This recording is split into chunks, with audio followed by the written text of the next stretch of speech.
right, if you're just joining us, we are just getting going, just making certain that everything is where it needs to be on here, and we'll get everything taken care of here in just a little bit. Welcome to the show. If you haven't tuned in, we haven't been back on since Sunday early, very, very early on Sunday morning. So because of all the severe weather that was coming on through, so we have been taking a bit of a break on weather overtime for just a little bit. But for now, again, quiet. Could be the potential of some frost out there into the evening hours overnight especially, and then also the potential of seeing more areas of possible showers and thunderstorms coming our way as we get into and around the area of Thursday. That, again, will be the worst possibility that we've seen in a while.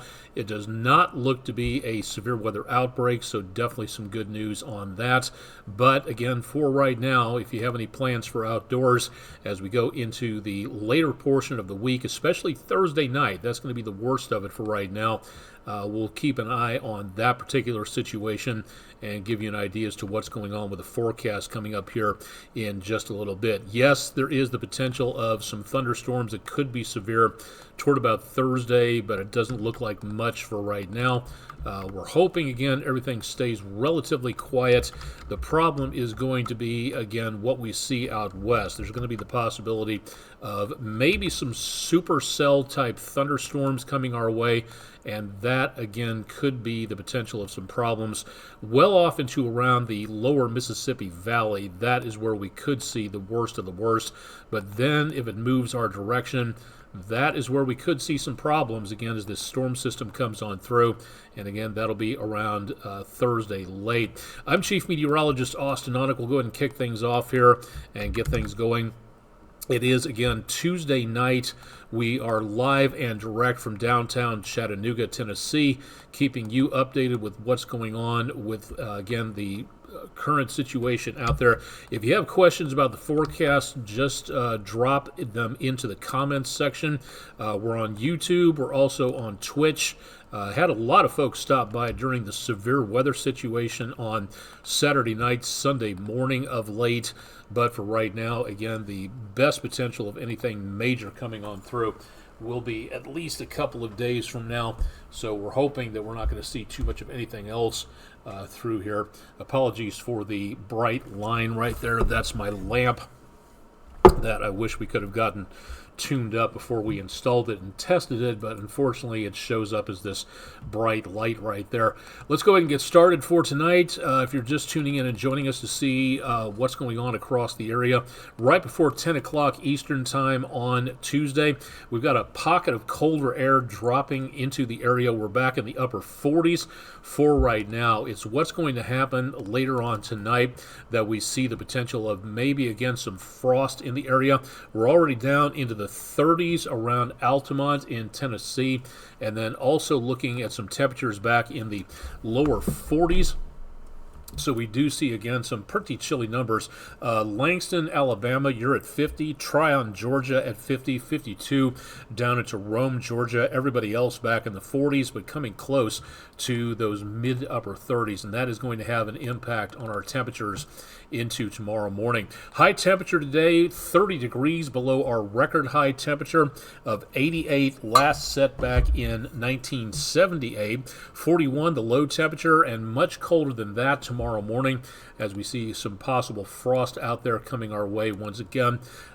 For tonight, again, should be looking at dry conditions, so no extra rainfall. We're ahead for the month and now behind by a fraction of an inch for the year. So we did manage to pick up quite a decent amount of rainfall in the course of the last couple of days. So it would be nice, again, to kind of continue that potential of some rainfall every once in a while, but probably not going to be seeing too much to worry about so far. There's no indication at this time that we're going to be looking at anything in the way of any problems out there for now when it comes to flash flooding, so good news on that. Temperatures down into the mid to upper 40s. Breezy winds, Island Cove camera from the EPB Fiber Optics WeatherCam network. Looking back toward the friendly confines of AT&T Field as the Lookouts return for their home opener tonight against the Birmingham Barons. see if we can tune in here and see what's going on. Looks like the game is in the 9th inning at this point in time, and not going too well for the Lookouts at this point on the score. Not exactly the greatest way to start a season. We'll bring you updates on that with Rick Nyman tonight on News 12 at 11. 153 and 64 highways over toward the area of Brainerd Road and on the Plainview Outdoor Advertising camera. Temperatures are again very much on the chilly side, but at least it is dry. Good news for the travelers out there. Broad Street looking across toward Lookout Mountain. And on the Patriot Concrete camera, temperatures again downtown, a little bit on the brisk side for right now. And around the area of Tomahawk Crane and Rigging camera, usually this is backed up from 75 north to 24 west. Very light traffic for this area. Appears to be kind of slowing down pretty well, so not too much to worry about in the way of construction going on. Again, those of you who are just joining us, this is Weather Overtime. If you have questions about the weather, especially into and around the Chattanooga, Tennessee area, drop them into the comments section. And thanks to everybody for showing up on Sunday morning. We had quite a few folks check in on Twitch and YouTube, so it was nice to kind of see everybody check in on that. For the next about 24 hours, it's going to be decently chilly coming up. But we do have a warm front on the way that's sitting back just now over parts of Arkansas and Missouri. This is going to be moving our direction and hopefully keeping us, again, a little bit on the warmer side. The rest of this storm system well back off to the Great Plains states. This is going to be heading our way, giving us our next chance of showers and thunderstorms. High pressure will start to move warm, moist air up off the Gulf of Mexico, and that, again, will give us the possibility of more showers and thunderstorms coming on through. Now, timing things out, this is where it gets really kind of interesting. Tomorrow morning could be some frost around the area, temperatures in the lower 30s out there, and then by Wednesday a little warmer with that warm front pushing on through the area. Thursday morning, starting things off, some showers maybe possible out across portions of the area there. Noon into around dismissal time for the kids, scattered showers possible, maybe a rumble of thunder ahead of that front, but it's going to be right about News 12 at 11, give or take, when that front makes its way on through. When that happens, we'll be looking at the better chance of some thunderstorms mixed in with the rainfall, very mild temperatures, 50s and 60s, and then that system moves its way through by early Friday morning, but then moisture wraps around the area of this low pressure center, and that is where we will see a continued chance of some scattered showers, maybe a rumble of thunder out there. And then the potential is gone for rainfall into very early on Saturday morning. Some of the higher elevations northeast of us could see some snow showers out there, and then temperatures quite mild for the weekend, a little cooler, but rather on the mild side. Now, we did mention the potential of severe weather. This is what we're seeing for tonight. Maybe some thunderstorms way up into the Missouri River Valley there. Going into tomorrow afternoon, some thunderstorms Wednesday afternoon, and especially in the evening hours coming back down this direction. And then as we get into and around Thursday, that is where we see the potential of some stronger storms taking place. Again, this is a marginal threat. If you take a look at the scale over here on the right-hand side of the screen, that is a 1 out of 5 potential. That's the dark green polygon that you see into and around the area of the News 12 viewing area, and all the way back over to around Little Rock, back into around Rolla, Missouri, southern Illinois, Indiana, most of Kentucky. Again, that is a 1 out of 5 potential for severe weather. The pale green is just generic non-severe thunderstorms expected. But this is, again, the best potential we've seen of severe weather since Sunday. So we do see some potential of stronger weather coming our way. Yet again, not on the weekend this time, but it is still possible that we could see some problems out of this. So what exactly are we looking at? Again, 3 days out, it's a little bit on the iffy side for right now, but the severe potential is greatest mostly, again, back to our west. We're not looking at a huge amount of any problem, but what we are starting to see here is, again, about a 5% chance for the possibility of severe weather.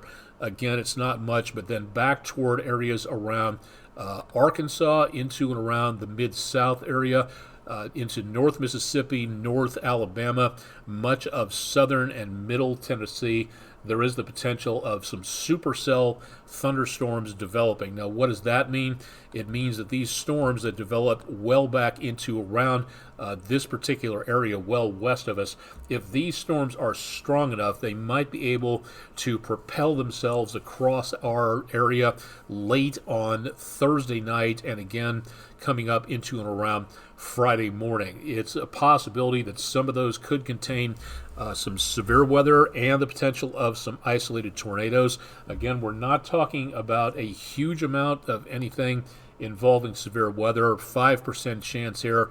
Not seeing anything worse than that for right now, but the possibility is still there. And this is not trying to hype the weather in any situation, in any way whatsoever. This is just us at News 12 giving you the idea that we may see some severe weather.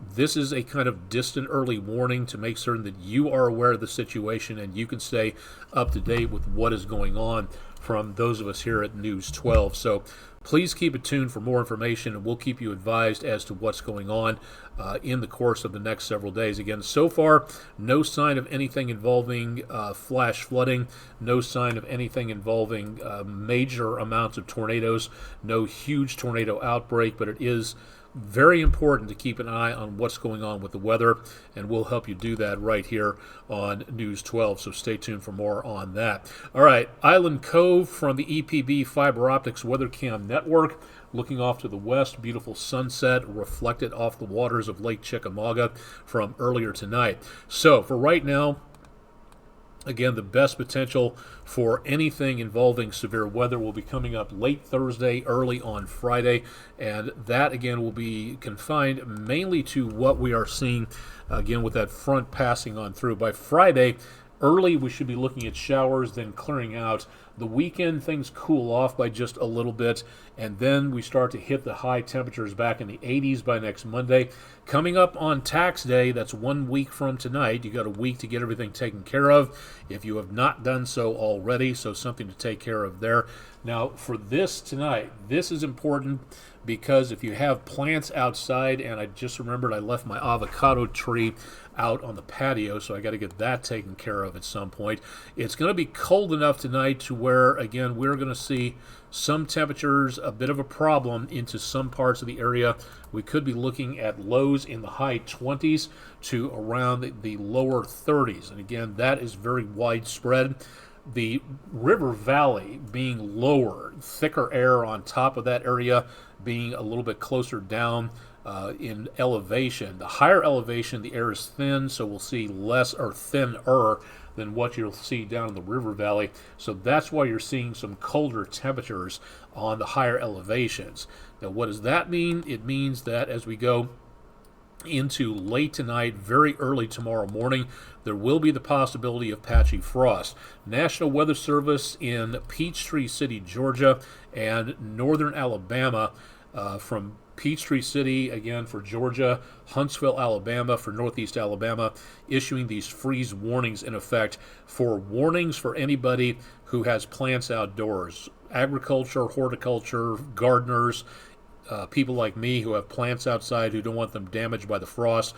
This is your sign. Again, if you have plants outside, you can protect them or cover them up or bring them inside if at all possible. Now, we do not have anything north of the Tennessee line for western Carolina or back into and around the area of southeast Tennessee. So does that mean we're going to be totally frost-free in those areas? No, but it does mean that we could see some patchy frost across portions of the region.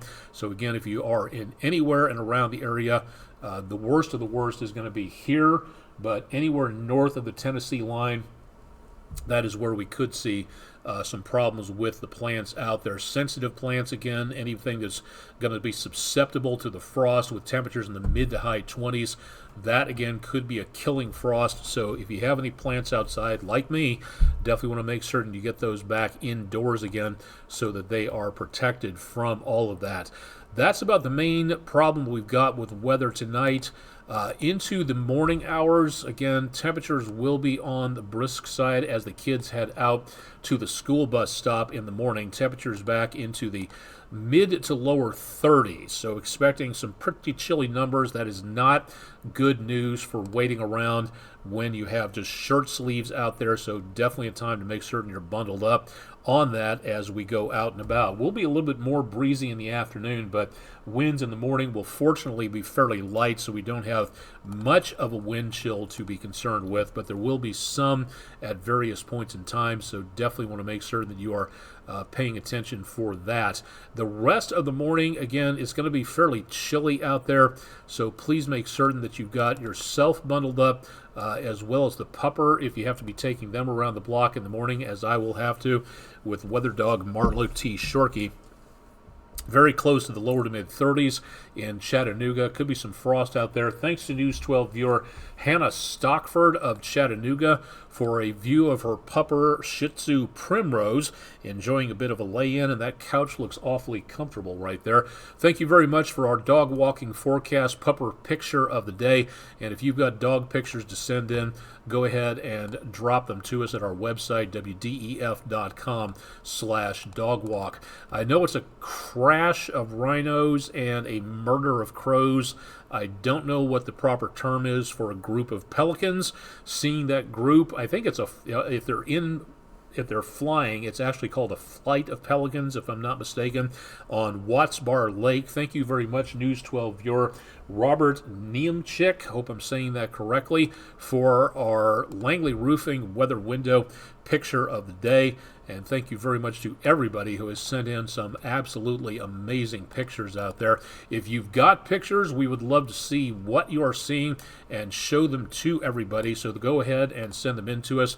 You can drop the pictures to us by email. You can go to our social media pages and drop them off, or you can go to our main weather window headquarters at wdef.com/photos, and yours could be the next Langley Roofing weather window picture of the day. So thanks to everybody for sending in some spectacular pictures out there, and keep up the good work on that. What else have we forgotten for tonight? I think that's pretty much it for right now. The lookouts will be back home again tomorrow. It's going to be a bit on the cool side, but otherwise not bad. We'll look ahead to tax day, and this is a graphic that is still being thrown together, so forgive me if this is not all taken care of here. There's supposed to be a lot more happening behind George in the 1040, but it looks like next week, tax day, will actually be nothing to worry about when it comes to anything involving problems with weather. So good news on that for the time being. But again, if things change, we will let you know about that as we go into the course of the next several days. So keep it tuned to News 12 for more. Best time to get ready for severe weather is when nothing is happening. So if you'd like to be able to learn more about programming your weather radio, go to our website, wdef.com/weather, for more information on that, where you can find out details about how you can stay safe out there. And if you'd like to become a Skywarn spotter, there's no better time than the present to get things done, to be able to make certain that you are registered and ready to go. So if you'd like to become a Skywarn spotter, all you have to do is take the quiz and register, pass the quiz, register with your National Weather Service office, whichever county you happen to live in, and you can become a Skywarn spotter. If you can't make the in-person meetings, you've got a great opportunity to do so at home on your computer, as long as you have an internet connection. This is one of the best ways that you can get information about how you can stay safe and protected and help your community stay safe and protected. Again, it's called being a Skywarn Volunteer Storm Spotter. If you'd like to take the course, go to weather.gov/MRX and you can find out more. It's also listed under our forecast at wdef.com/weather if you'd like to learn a little bit more about what's going on out there. I think for right now into tomorrow morning, and I'm just guessing for myself at least, again, your beverage temperature, your choice, but I would say tomorrow is probably going to involve a hot beverage with all the frost out there. So for our exclusive News 12 cough temp bev temp decks, that's exclusively exclusive, and again, firmly tongue-in-cheek, your beverage temperature, but be careful that beverage may be hot. And for tomorrow, I think a good, possibly very warm beverage, but just be careful, don't want to burn your tongue on there, and we're not responsible for you not being careful before you take a great big gulp of steaming, scalding coffee. So let's be careful out there on the drive to work or school, and also with, again, your beverage of choice. If you'd like to have us in your classroom at some point in time, we'd love to be able to appear. We've got about another basically 2 months, give or take, to check in with you where it comes to the fall, to the spring semester out there. For our Food City Weather in the Classroom program, we've got numerous, I'd say about 10 classes lined up and ready to go between this Friday and mid-May, when there's going to be a few career days coming up down in Georgia. So if you'd like for us to appear in your classroom to talk about weather and science and meteorology and emergency communications and all sorts of things like that, head to our website, wdef.com/weather. And then also, again, check in with our Weather in the Classroom program, again, sponsored by Food City. If you're a teacher and would like to have us in your classroom, we'd love to be there. So, again, check in with us, and we'd be glad to see what we can do about getting your students more interested in weather and for everything else, science, and all sorts of neat stuff to talk about. All right, I think that's going to do it. We pretty well covered everything for tonight, so we're going to go ahead and turn things back over to your regular Tuesday night programming and to keep you updated as to what's going on. Again, I'll have more coming up tonight on News 12 at 11, so definitely want to tune in for that, and we'll keep you advised again as to what is going on across the area when it comes to your forecast. And of course, we'll have more with Chip Chapman coming up bright and early tomorrow morning, so stay tuned for more with News 12 on air and online. That should wrap it up for now. I'm Chief Meteorologist Austen Onek, again live and direct from downtown Chattanooga, Tennessee. Thanks for joining us on the latest edition of Weather Overtime. Stick around for more with News 12 as we head into Peak of the Week Wednesday.